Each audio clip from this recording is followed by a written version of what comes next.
please welcome Darren Isenberg to the stage.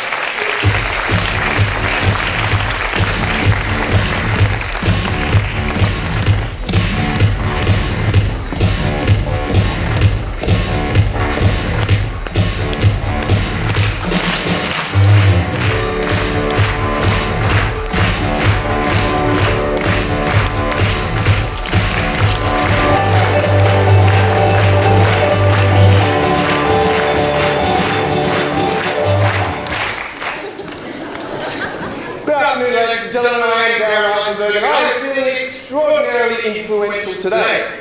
After all, I just came up on the stage a complete stranger to most people in the room, and without one word of instruction, I have influenced you to behave in a particularly foolish manner.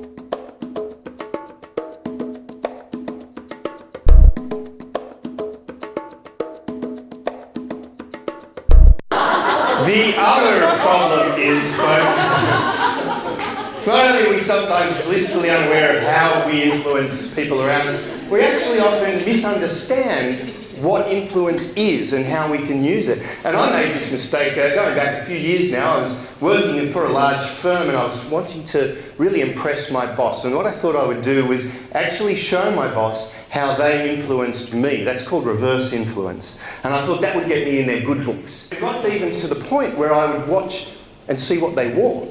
And then the next day I would come in dressed in something similar to what they wore. And you might be thinking to yourself, well, did that work? Did my boss really appreciate that? Well, I can tell you that she wasn't overly impressed.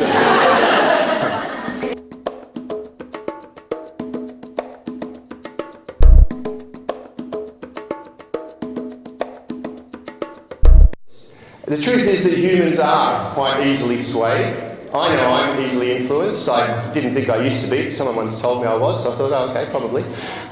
Right? Do you think that if I asked your colleagues to write down a list of all your characteristics and then I showed you that list, do you think you would agree 100%? Or would there be a couple of things at least you'd go, oh, they misunderstood me. They don't really get me. But here's a really important fact. Whatever it is that a colleague believes your personal brand to be, they're right, because it's based 100% on the evidence that you've shown them. If you are quick to anger, they know it. You might not want to admit it to yourself so much. And this is a really important issue because your personal brand, as we've just learned, determines how much you can influence the people around you. And the amount you can influence the people around you determines your motivation.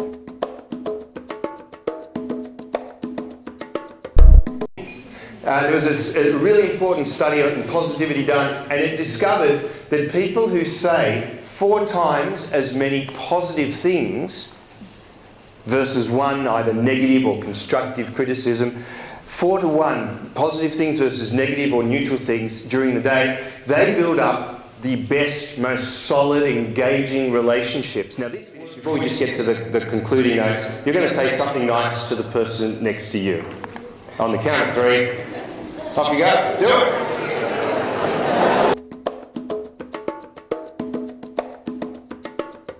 If you can see there are things you can do that can win a new client, you will do them and you become motivated. If you think you can influence a client to join you, then you're motivated. If you think that client's never ever going to use you, your motivation is gone. So, influence drives our motivation.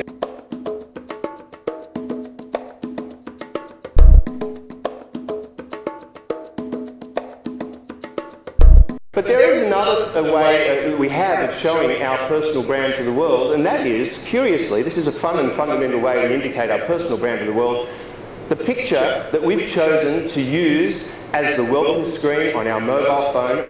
So on the count of 3, what I'd like you to do is take your iPhone or your smartphone or whatever and show the person on either side of you the picture you've chosen to represent your personal brand to the world. Off you go.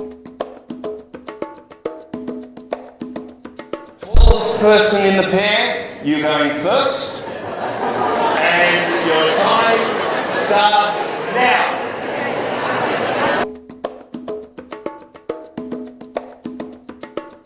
My welcome screen on my phone. I'm not sure what you think that says about me. You might think it means I'm a warm, family guy who's caring and loving, until I tell you that they're not my kids.